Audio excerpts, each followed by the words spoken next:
panel. We hope to have a lively discussion amongst our panelists tonight about the world of women and people of marginalized genders in politics. The event will run until 6:30 p.m. I would like to begin with a territorial acknowledgement. We are fortunate tonight to be joined by panelists and audience members from across Canada. However, I am currently located in Victoria near the university, so I acknowledge with respect to the Lekwungen peoples on whose traditional territory the university stands, and the Songhees, Esquimalt, and WSÁNEĆ peoples whose traditional relationships with the land continue to this day. My name is Andrea Farmer, and I am joined tonight by my fellow moderators, the members of the Elect Her UVic executive team, Lily Hamilton, Madeline Antony, and Claire Epler. We are also very lucky to be joined by our amazing panelists, Melissa Caouette, Vice President of Government Relations at Canadian Strategy Group, Rachael Segal, Senior Director of the BC Liberals, Susanne Skidmore, Secretary Treasury of the BC Federation of Labour, Victoria City Councillor Sarah Potts, Elizabeth May, Member of Parliament for Saanich Gulf Islands, the Honourable Jody Wilson-Raybould, Member of Parliament for Vancouver-Granville, and the Honourable Michelle Rempel-Garner, MP for Calgary-Nose Hill. This is a fantastic panel of accomplished women involved in the political world, from elected officials at different levels of government to members of the political party executive, as well as a union representative to political consultants. We are also pretty broadly represented across the political spectrum, which is important as we seek to further discussion on these issues. I know all of these women have been vocal advocates of the rights of women and people of marginalized genders, and I look forward to hearing from them tonight on the questions we have prepared. From the end of my opening remarks until 6 o'clock, we might adjust that a little bit given our late start, we are going to have a roundtable discussion amongst the panelists using questions previously prepared by the Elect Her Club. Panelists, we will try to have a rolling discussion with no set order, but I will be calling on people to see who would like to answer given questions. Audience members, throughout this period, please put any questions you have for panelists in the question and answer function on the bottom of your screen and include your name. You may also direct your questions to a specific panelist. From about 6 o'clock, again, we'll adjust that given our late start, to 6:25, we are going to have a dedicated question and answer period for our audience. So I think we're ready to start, and without further ado, I turn it over to Claire with our first question. Hi, so the first question that we have is, how do you think your— We can't hear you, Claire. Yeah, we can. Can you hear me? Yeah. Okay, so our first question is, how do you think your unique lived experience as a woman has affected the way that you have approached your work?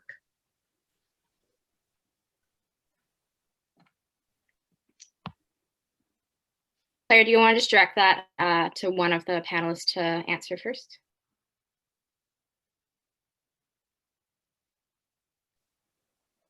Is my mic working? Yes, okay. Sorry, my audio was a little bit messed up there. What did you say, Lily? Oh, sorry, just we wanted to direct the question to one panelist to start us off so that people aren't talking over themselves. Oh, yeah, for sure. Rachael Segal, would you like to start? Sure, my pleasure. First, I just want to say thank you so much for having me, and it's such an incredible honor to be on this panel with women that I have worked alongside with in Ottawa, but most importantly, women that have put their name forward for election and have been elected to represent various communities across Canada. It's really a pleasure to see all of you and to be on this panel with you. I will say that my lived experience as a woman has really grounded me throughout my career in politics. I was saying before this, I work in provincial politics right now, but spent many years in the Harper government in Ottawa. And so I have varied experience in terms of provincial and federal. But I think what rooted me in understanding that being a woman in politics was going to play a role in my experience was when I first got to Parliament Hill after finishing a degree in political science at UVic. So UVic is my alma mater, so I'm thrilled to be here. But when I got there, a member of Parliament named Lois Brown said to me, "You are now a woman in politics." and that's going to mean something to you. And, you know, being whatever 21 and not really knowing anything about Canadian politics and being fresh on the Hill, I never really understood that, but it's something that carries me through to my work today, that being a woman in politics is unique. And it is a unique experience. And I think that's something that I try and celebrate and empower younger staffers that are female to really recognize and appreciate. It's not it shouldn't be looked at as a barrier. It should be looked at and celebrated as something that has benefit to the political world. And I think that probably a lot of my colleagues on this panel would say something similar. So hopefully that answers correctly.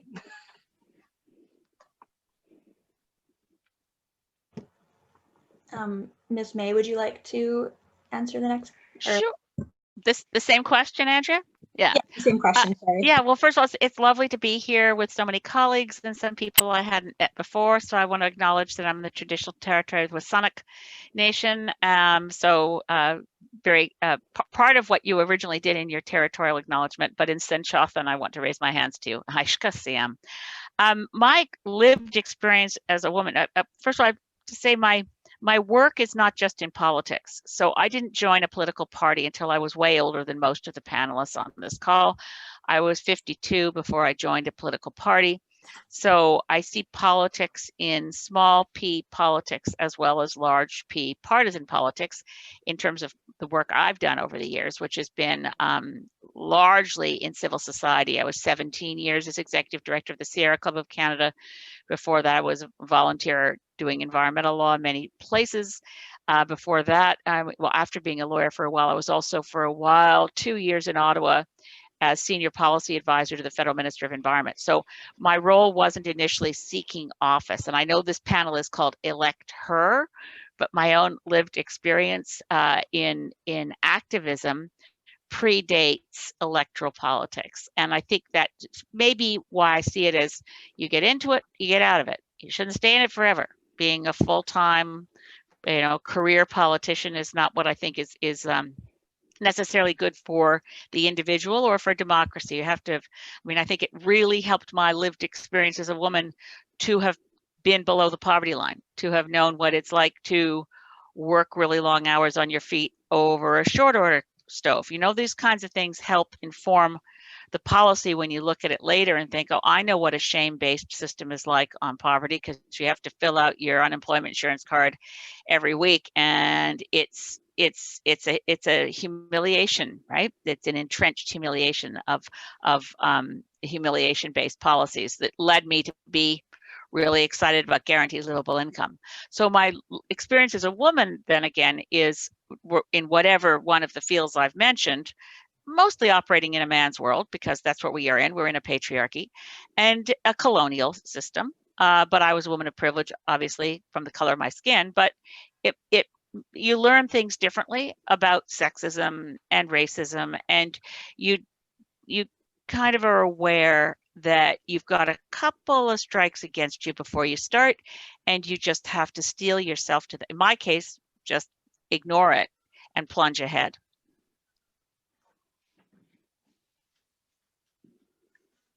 Thank you. Ms. Potts, would you like to answer that one as well? Yeah, absolutely. I think this question's it's great. It also speaks to more broadly about why representation matters.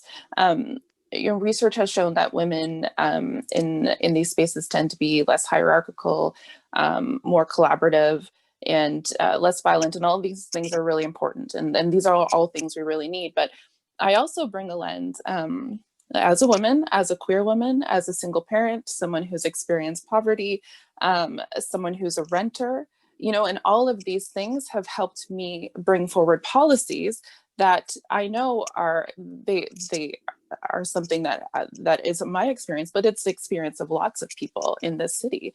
And that's the change that we need. We need more diversity, more voices, so that we can bring forward policies that really reflect the diversity of the electorate. So now at City Hall, we have free pre-COVID, free childcare at council meetings for the public. And that really changes the face of who can participate, who can show up in the evenings to take part in their city politics.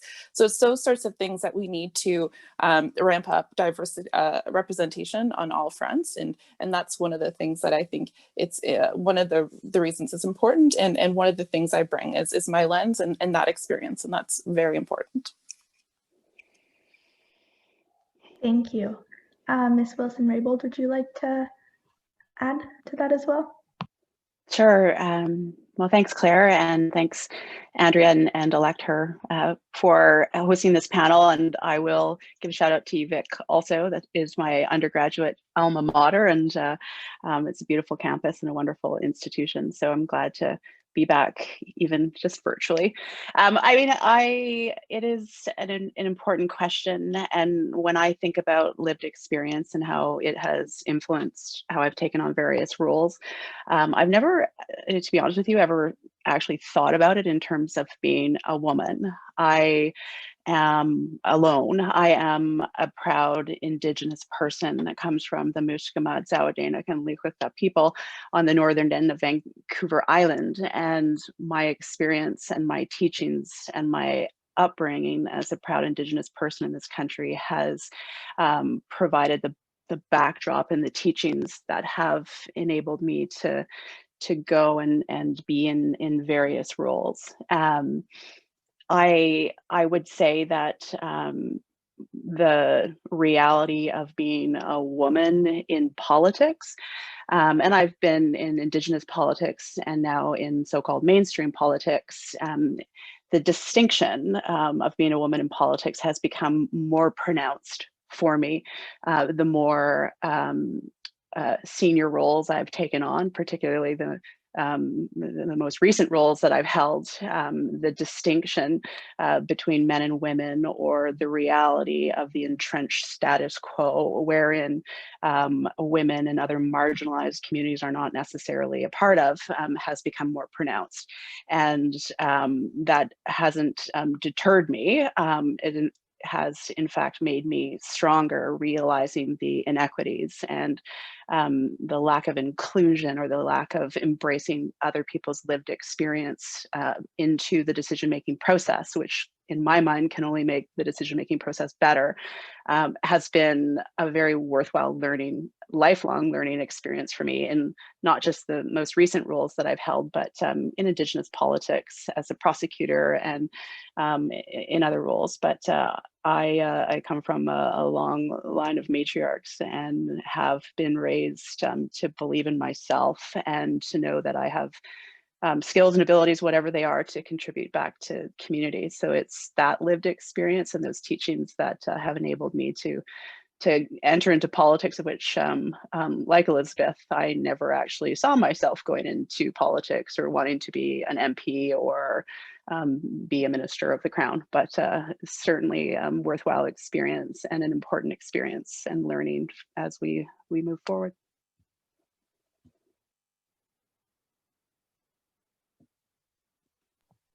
Thank you. Ms. Rempel, would you like to go next? Sure. First of all, I have to give a shout out to Andrea's grandma, who was actually the woman who first believed in me in politics many years ago, when I reached out to start taking an interest in political activism. It was actually Andrea's grandma who answered the call and encouraged me. So that's mostly why I'm here tonight, for a variety of reasons. So Andrea, to your grandma Arlene, she's kind of a badass. Special lady. Yeah, lived experience. To build on what Jody just said, I would say, you know, I had a successful career prior to being elected, and I didn't understand the entrenched patriarchal nature of our systems of power in Canada until I was elected. Because it was the first time I really saw that, and I still to this day, to this present day, and I'm not just speaking about my political party, I'm speaking about every system of power in Canada. I believe that women are tokenized, and then it's easier for people in power to say, oh, I'm affecting change, when really what they're doing is tokenizing women. And I think that for me, my lived experience have been the moments where I have pulled that back forcefully and violently and said, no, I'm not going to be tokenized in this situation, and there will be change. And I don't care if it's uncomfortable for you. There is going to be change. And not having to change myself or undermine my gender identity or what I believe in or my femininity, but saying that the system needs to change for me and for those who come after me. And you know, I turned 40 this year, and I'm kind of in this point in my life where I have enough experience that, you know, I can see what I've done, but I also, and you know, I have a future ahead, but I also look to those coming behind me. And my hope is that I'm tired of having these panels. I really struggled with doing this panel because I've been doing these panels for 10 years. And typically what I do now is I just fundraise for women that I know no one else is going to believe in them. And I put my weight behind them and my aegis behind them. And so I guess I would just say we have to move just beyond, you know, talk and start just violently standing up for less tokenization and more real action. And there are women on this panel who have done that. The other reason I'm on this panel tonight is Jody. She's my hero. I love her. I just think she's amazing. And we might not agree on everything politically, but she is a true speaker, and we need more like that. And we need men. I love you too. So that's been my lived experience, and I'm proud and grateful for it. Thank you so much. Ms. Caouette, would you like to go next? Thanks so much, Claire, and thanks so much for having me tonight. I'm so honored to be joining this panel. What, as Michelle said, what a badass group of women that this is. And so thank you very much for having me. I think the way that my lived experience has shaped my involvement in politics, I got involved in politics in a volunteer capacity really early on in university, like many of you on Electra UVic did. And so when I got involved not in nonpartisan politics, I got involved in conservative politics in Alberta. And so immediately I was sort of entered into this system of power. I mean, that was when the PCs were still in government. And so there was a lot of sort of entrenched sort of custom. There were definitely certain people in certain positions and certain ways that things were done back then. And so I think, you know, when I first got involved in politics, I didn't have really life experience or work experience before that to compare it to. So I really thought, you know, I got involved in politics, and then I ended up working for the late Premier Jim Prentice in his office. And I really thought that the way that politics worked, there was a reason for it, and that it was to be believed. And so when I saw, you know, you see on campaigns, you see certain guys getting jobs and you don't see them working that hard, and you're just thinking, oh, well, I just need to wait my turn and I just need to put in the time. And there must be a reason why they're making that decision, because they're so much more experienced than me. They've been doing this for way longer. They know more, they've done more campaigns. And so I think it took me, I mean, I've definitely got a long way to go, but that's something I'm really conscious of in my work now. I don't work formally in politics, but obviously in government relations, you're still sort of in the mix. And so that's something that I've really had to unlearn, is that just because somebody is in a certain position doesn't mean that they arrived there in a way that's legitimate. And that's not to say that we question everything all the time, but what I would definitely advise younger women in politics to do is to, I kind of have a general rule, never think that you're better than anybody else, but also never think that you're less than somebody else, because sometimes asking questions and putting ideas forward. You might not be the person bringing forward the solution, but your contribution makes a really meaningful impact to how policy is made and how decisions are made. And then, you know, once you do start to get more senior, do like Michelle and Jody and Elizabeth have said, like, speak up and challenge those power structures. Thank you. Ms. Skidmore, would you like to add to that? Sure, and please call me Susanne. In the labor movement, we generally use first names, so please call me Susanne. It sounds like talking to my mom. You know, I feel like I'm sitting in my living room with all of you, and it's such a awesome opportunity to get to speak with so many amazing people who are leaders in different levels of government and politics and all of that. And for myself, you know, I mean, I have to say, you know, a lot of what's already been said, I won't repeat it, but for me, I spent a lot of time as a young woman getting other people elected, getting men elected, right? You know, everybody's nodding their heads because you all did it, right? We'll continue to do it. And having those doubts, right? You know, Melissa really touched on that piece around the, like, I'm not good enough, I'm not smart enough. If I just wait my turn, somebody will finally pat me on the back and be like, you should step up. Like, I went through that and those struggles, and I would look at myself in the mirror and think, well, I'm not like as smart as this candidate. I'm not as educated. I don't have a degree in this. And, you know, all the different things that as women we do and say to ourselves, you know, I'm too fat, I'm too young, I'm too, like, all the things. And at some point, well, in 2012, I ran in 2013 provincial election. I said, you know, I'm tired of working to get other people elected. I have just as much to bring to this table as everyone else does, and I don't see myself in politics. I was a younger, single mom, queer, newly out of the closet, working in northern rural British Columbia, and I didn't see myself, right? I didn't see myself. Often those folks, and you all know, you know, that are elected in more rural areas are men. They're more often men, unless, you know, unless we force ourselves and take, or even just running, right? I was the only woman candidate running for my seat, and you know, I thought it was important that people saw themselves in politics. And so, and from that point on, I have continued to, like, give back. You know, I know Michelle has done a lot of work trying to help get other women elected. I love teaching women how to run for office. It's one of the greatest things I do. You know, and I got involved in the labor movement and got elected in the labor movement, right? In a time where we're still seeing, you know, first woman vice president, first queer treasurer of the BC Federation of Labor, like, those things are still relevant. You know, so I had a reporter ask me, well, you know, you keep saying that you said, well, what do you want in the paper? I said, it's important for you to tell people that I am a queer woman. And she's like, well, why? And I said, because representation matters, and I have a ton of privilege, and I know that. But as a queer person, you know, it's also important that other queer people see themselves in elected positions, regardless of whether it's the labor movement or in you know, sort of formal politics, right? Thank you so much. I will pass it on to Madeline now, but thank you so much, everyone.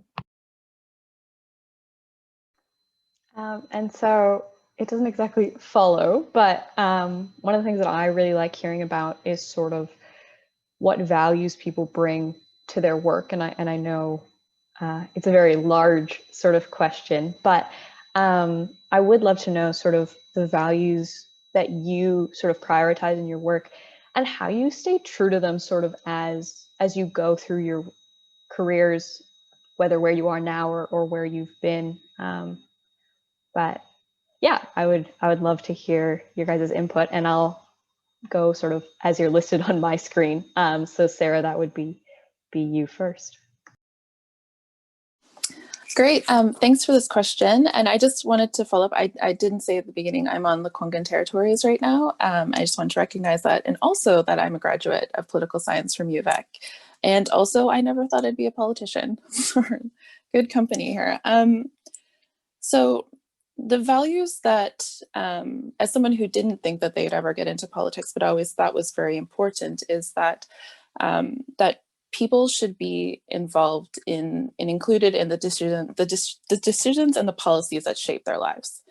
And so it's been really important for me to bring my values of not only inclusivity and equality to the work that I do. And to ensure that people's voices who are typically left out of these conversations can be included.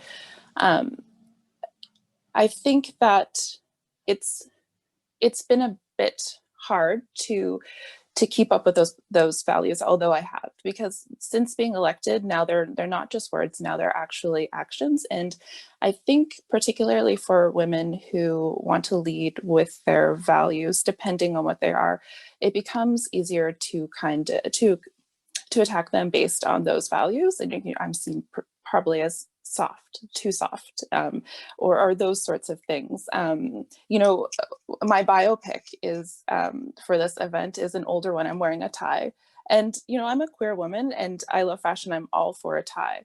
But at the beginning of my political career, I was really concerned about being too soft, too feminine, and I have to laugh at it now, but definitely that was I couldn't stand to be that much more vulnerable, because my policies were also made me vulnerable because I was soft. I wanted to be inclusive. I wanted everyone to be at the table. I wanted to, to make room. I started Victoria's first lived and living experience task force, where people who are unhoused, had experiences of mental health and addictions, could come and sit with us and try and help us make policies that for around community wellness, and those sorts of things. They're really new to the work that we were doing. And so it's not easy to keep those values, but it would be a lot harder to look at myself if I wasn't doing it. Thank you so much. And then Rachel. So this was an interesting question. I would say I will mirror some of what Sarah was saying. A huge value that I carry with me is diversity of opinion. And I work with a team at the BC Liberals that are quite diverse. They come from different backgrounds and different areas of the province and different experiences. And so in my day-to-day work in politics, and whether or not, that's some type of communications or messaging thing, whether or not it's a piece of legislation or looking at bills that we're going to table, I always try and bring in as many voices as possible. And I think that goes back to when we have discussions about women and why the voices of women are so important and so unique. And it's something, one of the most recent values that I've adopted in the last couple of years. I have a great friend named Paulina Cameron, who actually wrote a book on women. It's called Women 150, and it's about 150 Canadian women, many of whom are politicians that have shaped Canada over the last 150 years. And she is a huge supporter of women supporting women. And in the last few years, it's something that I have taken on personally. And, when we have interns at the party, or younger women that come in, or even we have some newly elected female MLAs in the BC legislature. And I make sure that I am there for them, having a new MLA call me and say, I did my first question in the House today. And even supporting women that are elected. I'm not elected. The only thing I've ever run for is UVSS, and I lost at UVic. I graduated from UVic a decade and a half ago, so if any of this doesn't make sense anymore, I'm a little dated. But I'm not elected, but it doesn't matter. Having the support of women and building that community around us, aside from all the other values that I bring as a leader within the party, when we talk specifically about young women, this is a huge thing, is women supporting women and building that community regardless of who you are, or whether or not you hold elected office or you're an intern with us for the summer. I think it's really important that we support and empower women. So that's something that a value that I have been holding very dearly for the last couple of years. Thank you. And Susanne? Thanks. And I mean, it's a great question and so complicated. And I when I often talk about my values, I talk about my grandparents, right? And how I was raised by my parents, and the values that my grandfather, who passed away when I was 5 years old, like the stories that he instilled in our family to continue to be, to be told was, the pieces around public service and service to community and taking care of one another. And, if somebody's hungry, feed them, right? Like just real, like those are kind of things I grew up as a kid, just always, just knowing. I just thought that's what everybody thought, because it's what we taught, how we talked, and it's how we treated everyone. All the kids in the neighborhood were part of the family, and they all called my parents mom and dad, and it was just it was just how we were, was that family. But also, as I evolved into, a teenager and older, many years ago, started thinking about justice and equity and, and diversity and, and how does that work, intertwine into all of the things. And I really thought it was some of what Rachel was saying, particularly around like building that network of women around other women, especially new women who are entering politics or entering work in politics or work in government, or just women in general, whatever it is they're doing, and making sure they're supported, making sure they're safe. Right? Like, that's another piece altogether. I mean, you look around the room at all the politicians and they can tell you probably more than a dozen stories of places in their lives and their careers where they weren't safe. And that's, as women in positions of power, and I'll quote, put quotations on that because it's relative. We have a responsibility to the other women around us to make sure where we can that we keep them safe. And that's one of the things that's hard, and it's not always easy, but that's definitely, I think, as I think about sort of what drives me and what leads me, is that when we lift women up, we continue to hold them up and make them, give them strength and keep them safe. Thank you so much. And Melissa, on to you. Yeah, so I would say that two of my values that kind of guide my work and things that I think are important for women in politics to keep in mind are just to be authentic and to be honest. I think that sometimes in partisan politics, at least this has been my experience, is that sometimes you feel like there are very strict rules about what is and is not acceptable in terms of policy ideas, in terms of, how to approach certain issues. And so if we really are, as women, going to join decision-making tables and be effective, we have to really be honest and be authentic when we get there. Otherwise, it doesn't work. And otherwise, we're just reinforcing the kind of groupthink that's already there. And so, but that's scary, I think, because, a lot of people, a lot of women work really hard to get to those positions, and to finally be sitting at that table and to have to sort of make a comment or a suggestion or put something forward that might seem risky to you is a really scary thing to do. And I know that there are many people who do that and it doesn't work out the way you might have thought. And so there's a lot of, I think, fear in being authentic and being yourself. But I think if we really are going to improve politics and take advantage of what diversity brings to the table, we have to all be honest. So, whether it's your conservative thinking that a carbon tax is a good idea, or, a left-leaning person who thinks that low business tax is a good idea. Like, don't submit to the traditional sort of tropes that people have laid out of what different parties accept and don't accept. And, I've experienced this personally just in terms of being within conservative circles. You think like certain ideas are not okay to talk about, but the important thing is that we're talking about them, and that doesn't mean that it goes your way, but we have to be considerate of different perspectives and different points of view. And you will have done your part if you're always just honest and authentic about those things and bring those views to the table. And maybe the next time somebody brings them to the table,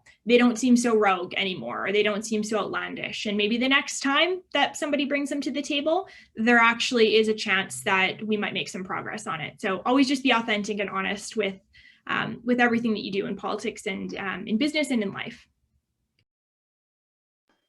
Great, thank you. And Elizabeth, if you would like to follow up. Sure. So looking at values, and it's really lovely hearing everybody's stories. I think probably a stand on principle is one of my key attributes of my life, like quitting on principle from a really good job because my boss broke the law, or fighting against Agent Orange to the point in a lawsuit where my family lost our land. So I have had a life in activism and struggle to the extent of knowing that you hold firm to principle, you don't budge. But the weird thing is that running alongside of that is that I'm really collaborative. I really like work. I love working across party lines, as Michelle and Jody will know. I really like the idea that we find common ground as a way to move forward. So it's basically for my own set of ethics and my own set of my own ideals around integrity. I won't compromise for myself on anything that's fundamental to ethics and principles, but I want to work with others. And so it sounds a little bit like there's a tension there, but it really has been, especially in politics, well, in all walks of life, it's terribly important, I think, to have empathy, to be able to see what is it through the eyes of the other person. What are they, and for my constituents, when I have a constituent come up to me or send me emails that say Trump didn't lose the election, and think, okay, I know this person. I know the stuff they're reading, and they're terribly sweet. And let me just explain it as best I can in a way that doesn't talk down to that person, because it's really, I think, important in life to be empathetic and to be able to show respect and love for people with whom you don't agree. I just wanted to say too to Melissa about authenticity. And when you mentioned that your boss was Jim Prentice, I loved Jim Prentice. He was such a lovely gentleman, such a wonderful, thoughtful, and Karen, the whole family, really. It was losing him was a terrible thing. So I just wanted to mention that. But he had real integrity about things. I mean, he stood up on his. I mean, he was the first Minister of Environment ever to turn down a project based on an environmental assessment on Fish Lake. So I have a lot of people in politics often lose their authenticity because of their handlers. Like I think about when someone tried to tell Michael Ignatieff in the election where he was Liberal leader that people would believe him if he started speaking by saying, "I gotta tell you." You think, yeah, this was the guy who 6 months ago told us that his wife and he together read Tolstoy aloud? I don't think he's ever said, "I'm going to tell you." But handlers are a problem for men and women in politics. It's not just women who lose authenticity because of peer pressure. And I'm sorry for using Michael Ignatieff as an example. It always struck me that it really wasn't terribly believable that he'd suddenly developed a love of hockey. So don't ever, for those of you who are participants and observers on this call, think that you're going to get ahead by letting somebody who thinks they know the world of spin tell you how you should present yourself. Be yourself. Thank you. And then Michelle? I would say that my core values in approaching my public service are justice and speaking for people who aren't reflected, or their opinions aren't reflected in populist political dogma. And I think that ties into some of the comments about authenticity and representation of ideas at board tables or around rooms, because where those principles get lost is when we as a society lose the ability to critically think, move beyond dogma, and say, well, maybe there is a group of people being left behind here, or we're moving towards a laudable goal, but we're leaving people behind. Or I know this multilateral institution has done a lot of good, but there needs to be improvement. And I would say that, just to build on what Melissa said, and it's interesting, we've all got the Jim Prentice connection. He was my predecessor in my riding. And his niece actually works with me, but I never introduced her that way because she's brilliant in her own right. I would just say for me, it's less about authenticity and just about being unapologetic at this point in my career. I'm smart. I'm very good at what I do. I'm very capable, and I don't apologize for pushing that position forward. And you have to build consensus. That's a value. But there's a point when somebody knows, like Melissa talked about, like, you know, putting that idea forward, maybe it's a little bit less crazy next time. I look at it at this point now, I want somebody to think about what the cost to them is if they have to tangle with me when they know that they're going to do something that I am vehemently opposed to on principle, on fact, on science, on whatever, even if it's not politically expedient. And to me, that's a value. And it's a value that I wish every woman gets the experience. It's very freeing when you figure out that power that you have. And I think now in my career, there are moments where, well, every day, where people go, I'm gonna have to fight her on this. Do I want to? And you know, you have to be reasonable and, you know, be open to having your own dogma challenged. But there's times when, you know, justice takes courage, and justice takes resolution. And these are values that women are still, you know, we're still socialized to think that they're not something that we should embrace. I don't like being polite at age 40. I find it inconvenient to fight for justice and things. So, you know, I'll often get accused of being aggressive or brash. Don't care, because I win. And I win for the people I represent. And I think in politics, you have to have a little bit of that. Maybe it's too much on some days for me, admittedly.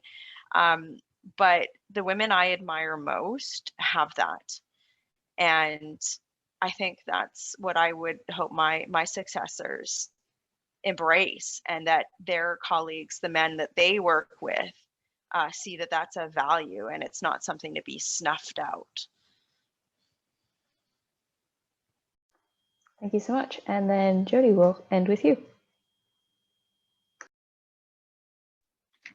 Well, thanks. I'm glad that I was able to listen to what everybody has said, and I agree with everything that all these smart people have said before me. I guess I just add on to what has been said based on my own experience and where I come from.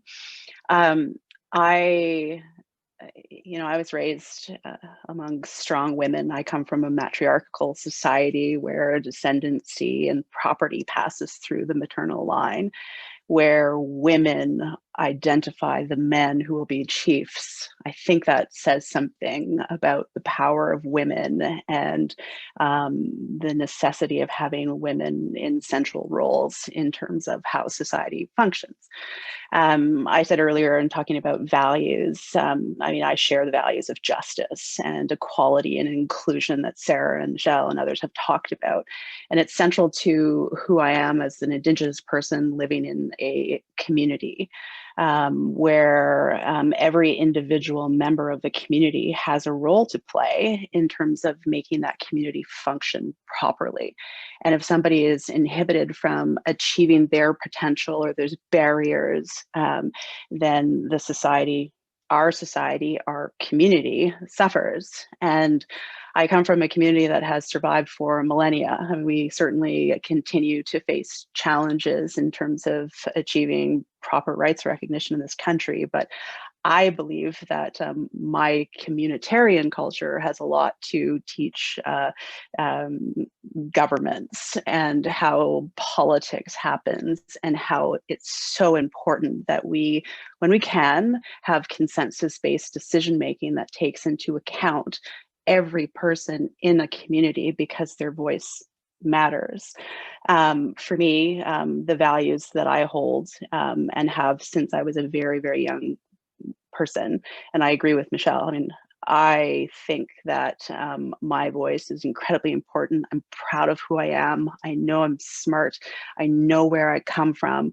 And I believe I have as much opportunity to be anywhere as anybody else. But I don't, as Melissa said, I don't think I don't think I'm greater than anybody. I think that everybody should be able to achieve what they want. But I do know that and have learned this coming into mainstream politics, particularly over the last number of years, that the only way that I have been able to survive is every night when I go home, I look myself in the mirror and I go, have I been true to who I am? And this makes me a little bit teary, to my grandmother. Her name was Pugleti. And is my grandmother okay with how I acted this day? And every single night when I go to sleep, I can say that I can look myself in the mirror and say that I did my job. And what I realized in politics and being in government is not everybody, I don't believe, is one, self-reflective. I think everybody should be more self-reflective. And I don't think a lot of people actually think about or are guided by their values. And I know this because it sometimes gets into this discussion, and maybe others that have been in government will realize this also, is that people move away from who they are, and that is the first and biggest problem. And they move away from telling the truth. My culture survives because we tell the truth. If we don't, our culture dies.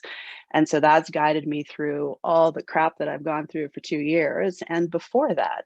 But we get to a place where government, and I'm not speaking of anyone in particular, but it applies to the current one and previous ones, I suspect, is that people in leadership, they say it is more important that we be in government.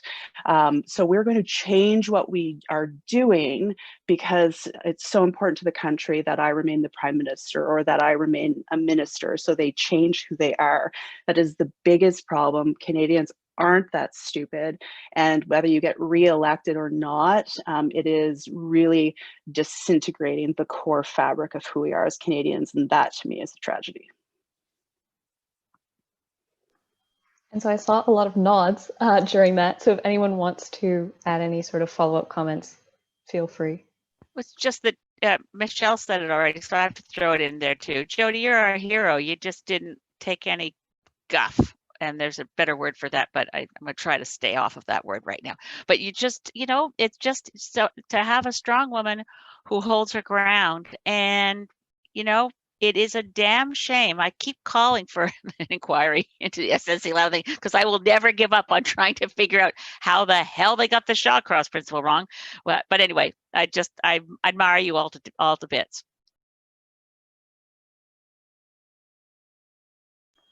I think we're going to move into probably one last question from our moderators before we move into some of the questions that have been asked by our audience. But I just also wanted to add to the Jody Wilson-Raybould love, and part of why we really wanted to reach out and have you join this panel is because you are the quintessential speaking truth to power and standing up for yourself that I think all women should and probably do look up to. And anyway, so Lily has our next question.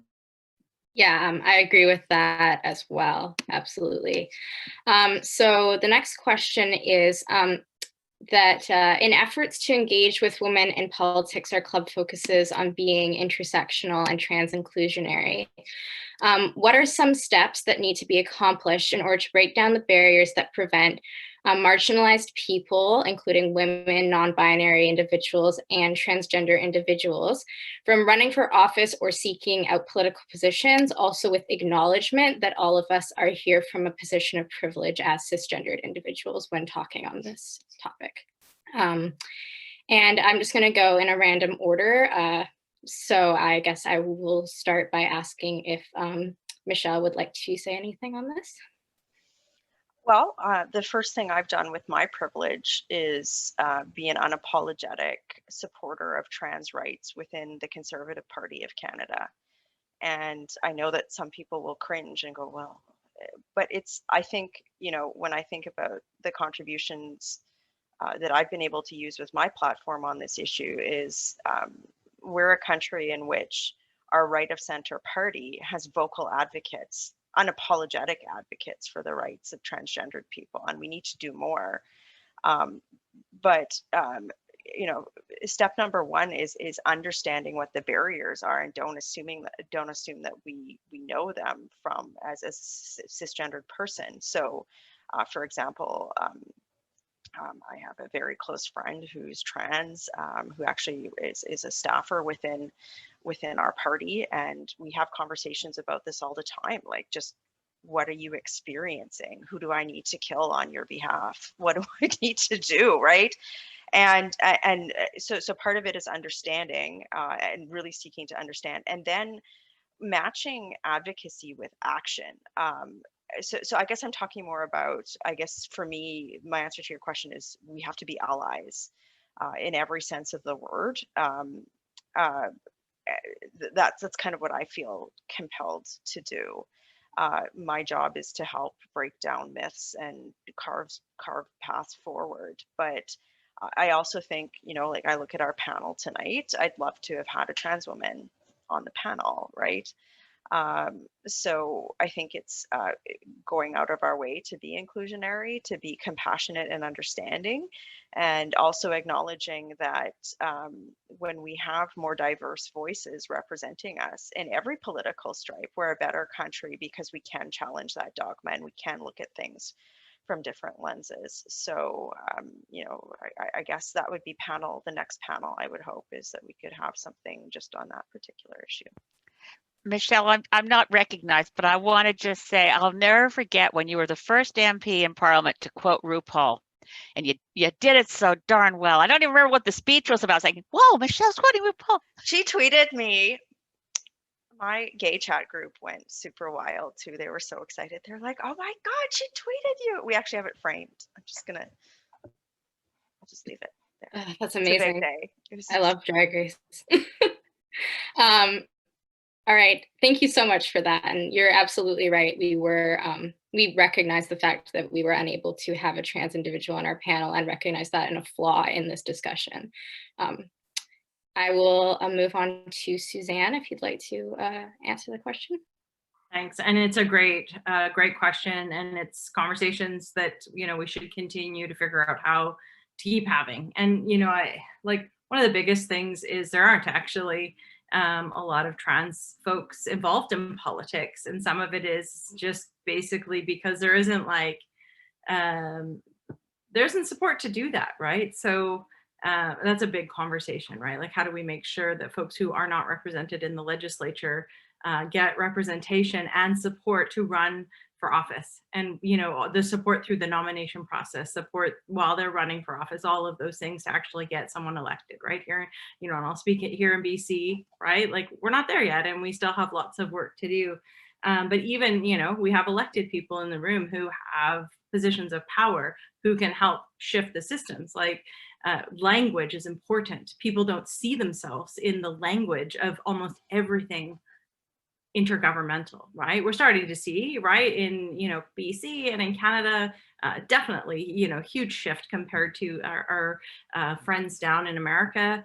You know, I remember having a conversation with labor activists, and in the labor movement, we call everyone brother and sister, and that in itself is binary, and it's exclusive, and it does not speak to everyone. And so we started talking about how we talk to each other to make sure that everyone in the room feels like you're speaking to them. And that's just simple, and it's just basic respect, right? And finding different ways of making sure that the language that you use is inclusive, right? And is not gendered, and that it's not just Miss and Mr., and it's not male or female or woman or man.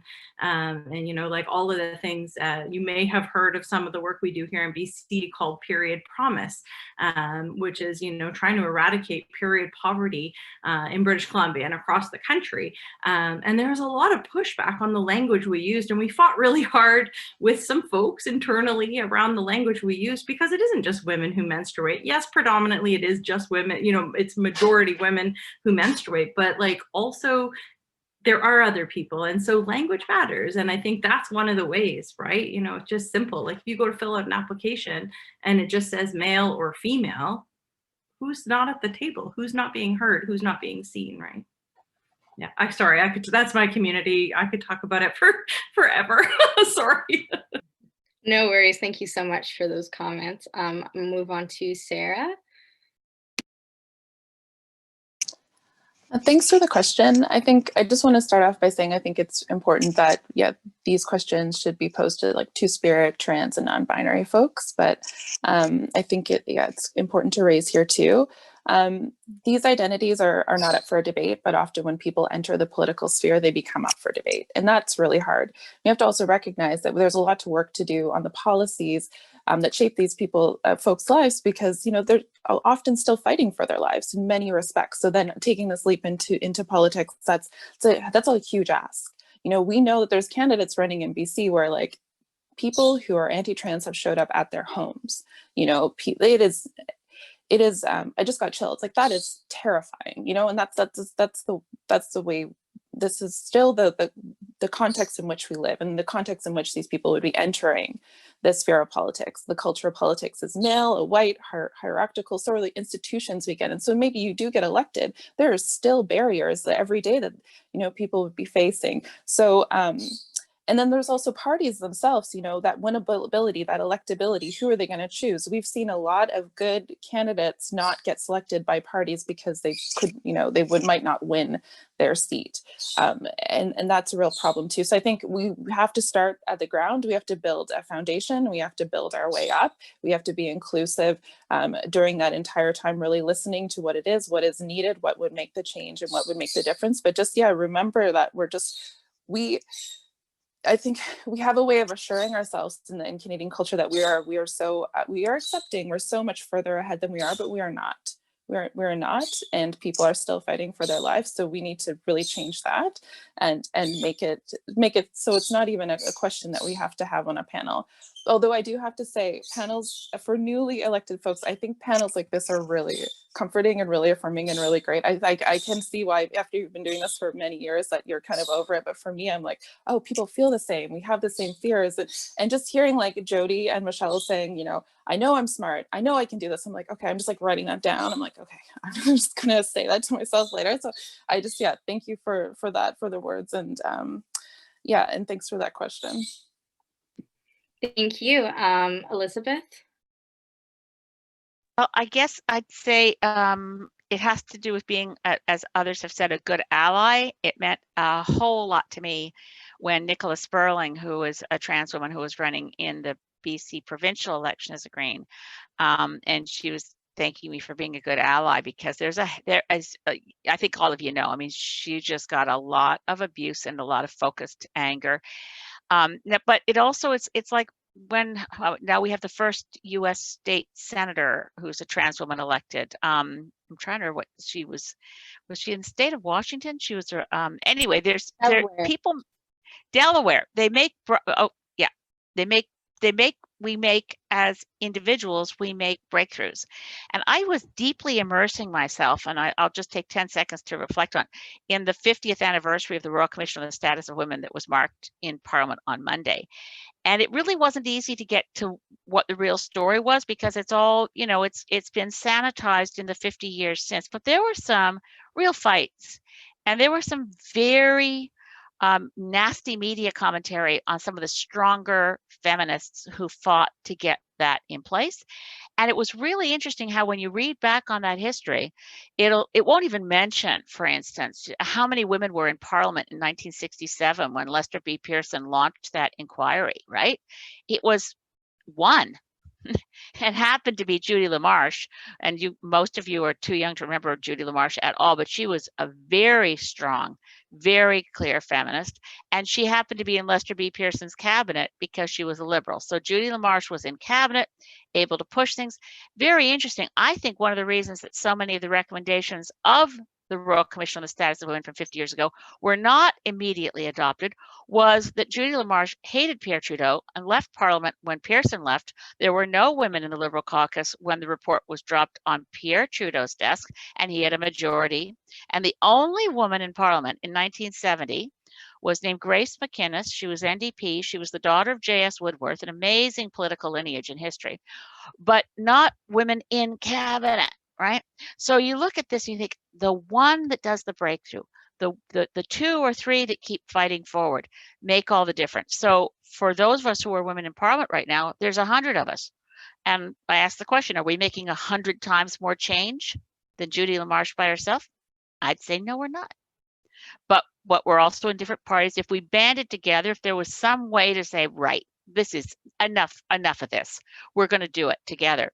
So it's a very interesting question about the firsts, and Nicholas Sperling and the state senator in Delaware, the firsts for trans women pave a way, but those of us who are already there need to be good allies. Yes, for sure. Thank you for that.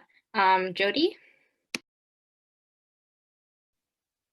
Thank you. I don't think I have a lot to add to what's already been said. I mean, I agree that these questions need to be posed in other forums for sure. And I mean, I guess I would just say that I agree with the comment about being an ally and standing up and speaking out. And I mean, as an Indigenous person, I feel that sometimes people are not sure, well, one, what to call me, or there's conversations that aren't, that people don't want to broach or unsure about how to ask questions. For me, and I'm not speaking for anybody but myself, is, I mean, we need to be okay with asking questions in a way where we're seeking to understand more about somebody else's lived experience and how we can assist that person in moving forward, and how we can as a society advance. And I think that speaks to what I've always believed is the fundamental interconnected nature of our reality as human beings and as society. And the more we break down those walls and those barriers and actually understand each other, the better we'll be. But I mean, I agree and appreciate all the comments that people have made on this important question. Thank you so much. And Rachel? I never thought I'd see a day where I'm speaking after Jody Wilson-Raybould, so how incredible. Also a huge fan. And Nicholas Sperling, Elizabeth, you spoke about her, and she's been such an incredible advocate, and was a colleague of mine on the CBC political panel every week. So I had the good fortune to be able to learn from her every single week for many months. So an incredible person as well.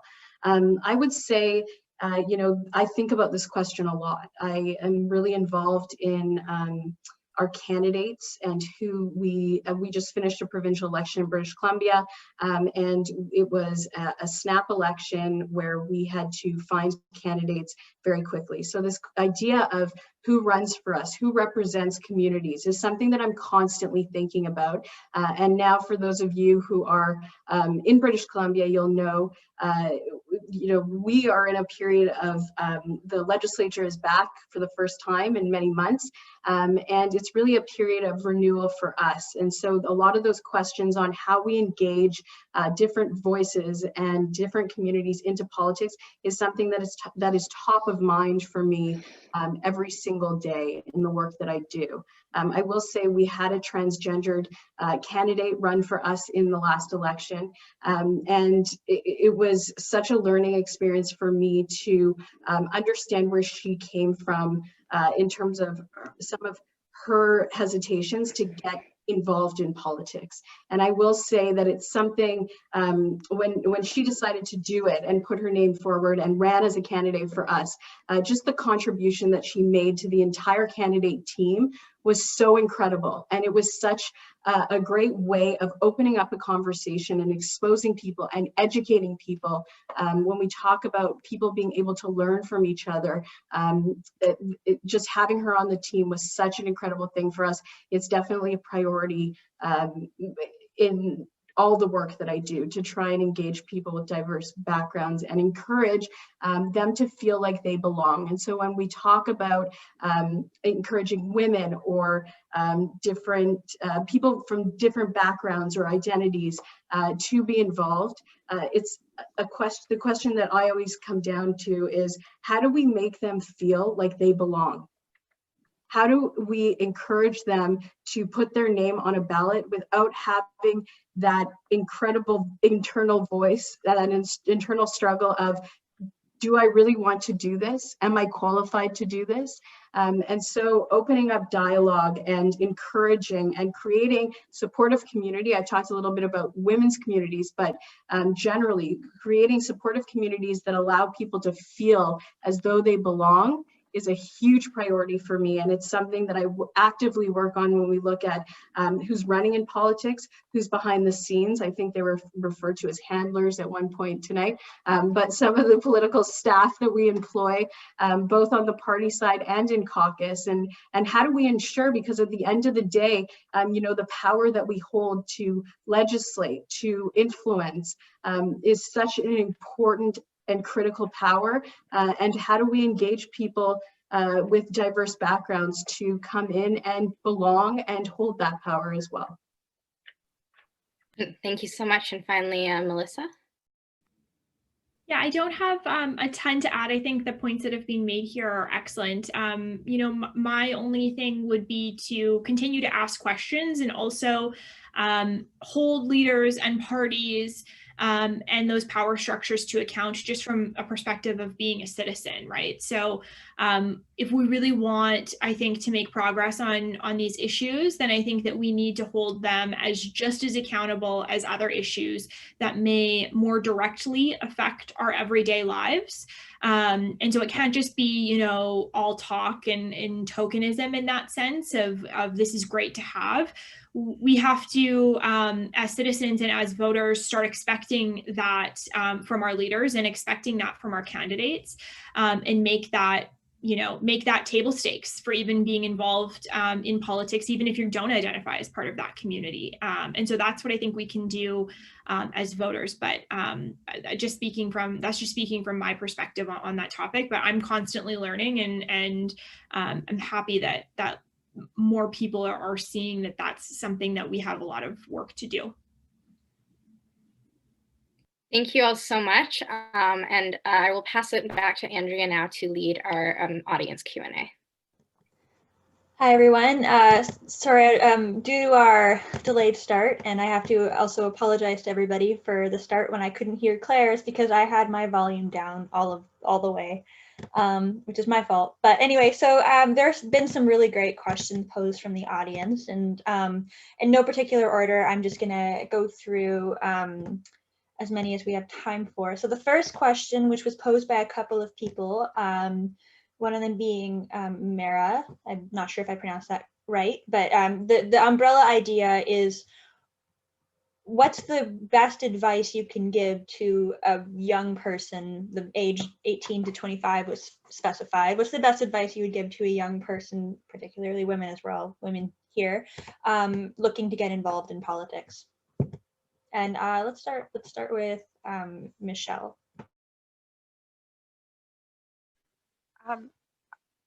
I would say know your place, and your place is in whatever office you want to hold, and the age shouldn't be a barrier. I think I never hear a young man say, oh, well, you know, I've just got a couple years of being a staffer behind me, and like I need to do a master's degree, and I'm not sure about kids. If it's on your heart, do it. Like, I've never heard, it's only women 100% of the time in my entire career that I've ever heard raise that. So I would just say, if it's on your heart, do not let those, you're qualified, you're ready as you are. The second thing is be obnoxiously persistent about finding somebody like me or anybody on this panel to mentor you and help you through a nomination process or a city council bid, whatever level of government. And pick the level of government that you're interested in. Don't think that you have to go through some sort of hierarchy of getting elected at different levels of government. They're all equally, relevant, and they all have very different scopes of service. So pick a level of policy or government that you want to be in, dedicate to yourself to it, like harass somebody into fundraising for you and campaigning for you, not just sitting around like having a cocktail with you, like actually doing something for you. And go for it. Just don't talk yourself out of it. There's no good time. There's never a good time to run for office. Be ready for an opportunity, and when that opportunity arises, just go for it and lean into it. And I say this qualifying knowing that there are issues that are intersectional that can prohibit women from running, be it childcare or poverty or other issues. But if you're experiencing that, reach out to people who, like, everyone on this panel of all political stripe want more young women to run and be in office. So, like, work with us and we'll help you be creative to overcome those barriers. And I'd love to use my platform to do that. So sorry for the long rant. It's just something I feel really passionately about. I see so many young women self-deselecting when their peers who are males don't. Thank you for that. I just wanted to note also we're going to be a bit pressed on time, and I'd like to move through as many of these audience questions as we can. No, it's okay. Don't apologize. Please don't apologize. I'm just saying that we're not going to get to everybody for all of these audience questions. And if anybody else would like to just jump up and has anything to add to this question, otherwise we'll move on to the next one. Rachel? I'll just follow what Michelle said, and I want everyone to recognize that being involved in politics doesn't mean just running in politics. Eventually I would love to run, I will say that, but I haven't. And I've had a long, over a decade career in politics on so many levels. I started at UVic. I went to law school because I sat in Ottawa in a committee trying to understand how we were passing this piece of legislation and thought I need to go to law school. And I've leveraged my legal and my media career in politics for many years. So I just want to put it out there that when you think about getting engaged in politics, there's often the narrative of we need to run. And I recognize that this group is called Elect Her, but I think it's everywhere. It's getting women to become engaged everywhere, from understanding how we elect a prime minister to eventually putting your name on a ballot. So I would say that's one piece of advice, that you can get involved in politics. You don't just have to run. Two, I would say seize every single opportunity that you're given. I lived in Victoria for 4 years and never entered the legislature the entire time I was there as a political science student. So if you're in Victoria right now, once we're allowed to, make sure you go there and meet an MLA and call me and I will hook you up, because it's so important that we expose ourselves to politics and seize opportunity. And number three, I will say reiterate what Michelle said, find a mentor. Senator Linda Frum is my second mother. She took me under her wing, and I owe everything to her. She is my sounding board. She is the most incredible, supportive person that has pushed me to do everything. And I try and be that now for younger women in politics. So it is so important to find a mentor. And when you think that you're never going to be able to talk to Jody Wilson-Raybould, send her an email. She'll respond, because women want to help women, and just take the chance and reach out to people and ask them to support you. That's my advice. I see, Jody, you muted unmuted, then muted yourself if you had something to add there. Yeah, maybe just quickly, and Rachel, I will answer your email or anybody that sends me one, 100%. I agree with what both of you have said, and I would just add on, we all have the ability to achieve what we want, and we all have a place in whatever political office that we choose to hold. I would just add and say, and this is true for me, if you're going to run for a reason. And we all have issues that we're passionate about, that we want to achieve. And that might dictate what office you run for, whether municipal, provincial, or federal. But don't just run, which a lot of, and I'll just be very frank, a lot of men run for the sake of running. And the end is achieving the position itself.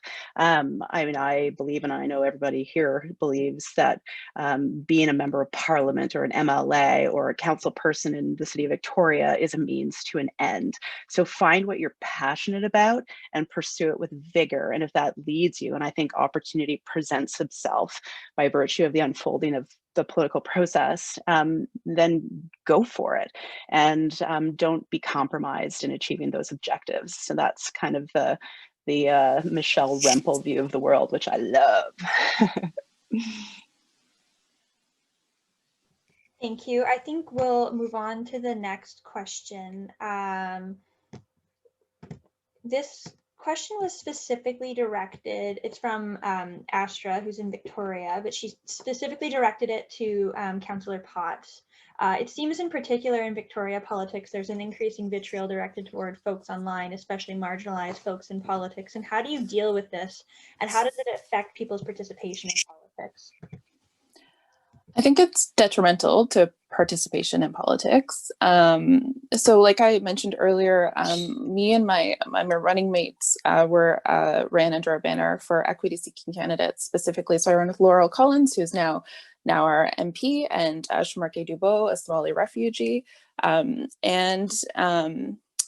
criticism we face is personal, and it's disproportionate to the power two councillors could wield, as 2 votes of 9.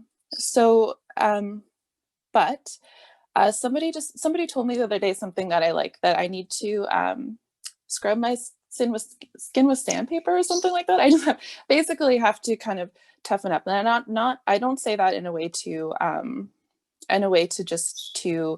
somehow say like that behavior is okay. We have a lot of work to do to change the culture in which we do politics. Like I said earlier, it's male, it's hierarchical, it's white. The way that people talk to each other in politics, I would not talk to somebody like, well, I wouldn't talk to the people in politics like that, but I also wouldn't talk to somebody like that on the street. We have to change that. And the way that the discourse online is, it's really challenging, because even sharing information can be the fake news facet, right? Presenting facts. So this is in fact. So I think it's something that I was thinking about as I was preparing for this, and I didn't really come up with a good answer for what we need to do. I just identifying that it is an issue. Even after you get elected, you make that hurdle. What you move into is still a culture that needs to shift. It really needs to change for it to be a welcomed home for diversity of representation. I want the policies that shape my life to come from people who have similar experiences as I do, because the more likely, the more that happens, the more policies will work, for the most of us. So it's something we're going to have to work on together. And maybe that itself could be a subject for a next panel. I mean, that's the kind of thing that's really important and really needs to change. Like, our mayor isn't even on social media anymore because it's so bad. And it's particularly bad for women. It's particularly bad for women who are queer. It's particularly bad for people of color. It's a real problem, and it really does need to shift. I just want to jump on. I don't think there's a woman in politics who doesn't experience daily misogyny. I get death threats. I get vile sexual innuendo threats of violence, and it's daily. And it's not the culture, because it's not real. I am increasingly of the view that this is a deliberate manipulation of social media because it's an unregulated space. I don't think there are real people in the numbers that tweet me. I think there's lots of ISP addresses hosted by interest groups, that corporate interests that have the goal of shutting down conversations that come from a position of feminism, progressive values, climate action, you name it. And I will say we need to regulate the space. These vile digital giants get away with calling themselves platforms instead of publishers. So they are exempt. I used to practice law. They're exempt from the usual rules that apply for the Times columnist. You can't slander someone. You can't attack people. This is a specific horror of social media, which we are allowing, and we don't have to allow. I'd like to jump in quickly on this too, Andrea. I think what we also need to stop doing as a collective, and this is whether you identify on the left or the right or as a centrist, is we need to stop being vile towards women on social media in the name of feminism. Like, it is not okay to berate an elected female because she belongs to a caucus that doesn't have a great record on being inclusive, especially if that female is doing what she can, or that individual is doing what they can to try and make it better. And it is never okay to treat female staffers horribly because of what their boss might have said that afternoon. And this is something that I feel passionate about because we're really perverting what it means to be a feminist and what it means to be inclusive when we are terrible to each other like that. And so I think that, you don't just get a hall pass on social media because you're doing something in the name of feminism. Like, it's bad behavior is bad behavior. And we need to all call each other out for that and try and do better, because that's just contributing to the swamp that can be social media. No, absolutely. I think that's a great point. So I'm going to move to one last question, and I'm sorry if I missed anyone's questions, but I know that our panelists are on a tight schedule. So this question comes from Shane, who said, Hannah Pitkin once claimed that it's not enough to share physical similarities with a constituent, for that says nothing about what the representative does. I was wondering what you think should be done about increasing substantive representation federally. I'm happy to speak to that. Probably not a giant secret. I'm a New Democrat. I'm the treasurer of the National Party in my spare time. I'm a firm believer that there needs to be policies in place to ensure representation of different folks in different equity groups. Otherwise, I mean, we won't see it I don't believe we'd see it in our lifetime without some sort of structure that supports those folks, and everybody's entitled to do it however they want to do it, across the political spectrum, but there needs to be some structure to make sure that diverse candidates, particularly two-spirited people, trans, non-binary folks, Indigenous, Black women of color, right? Like, there needs to be an infrastructure built to actually support those people being candidates and running for office, right? So that they have them, that they have the support to win, and they shouldn't be running just in places what we call hero ridings, right? I ran in a seat that I likely was never going to win unless there was a miracle, and I knew that going in, and I ran because I believed in myself, but I also ran because I believed in, the values of the things that I was running for and all of that. But like, we can't just run, equity folks in the seats. We're never going to run whatever party you belong to, right? And then we all have a long history of doing that, right? None of us are guilty, right? We can all say in our history, in my lifetime history of all the political parties, right? The most winnable ridings always go to white men. And that's just life, right, that we live in. But there needs to be some sort of structure built within the organizations that put people in positions to run for office to support that. And I know that's complicated, and I know it's super controversial, but I like 100% believe that. I worked really, really hard on the equity mandate here as a young woman in British Columbia. That needs work. It needs to evolve to be more inclusive actually now. And there's an appetite to do that work. But for me, that needs to happen. I just wanted to say it probably because the Green Party is small, marginal, and powerless, that's not true for us. We have a caucus of 3 MPs, 2 of us are women, and we put people forward based on the local grassroots organizing and who gets nominated. But I'm really proud we worked hard on getting a safe space policy in place. I'd be the last person in the world to say we've got this solved or we've done a lot. But the president of the party right now is 25 years old, non-binary, they, them, and their name is Liana Cosmano. We have a more diverse governing body than we've ever had. And we have a woman, Black Jewish leader.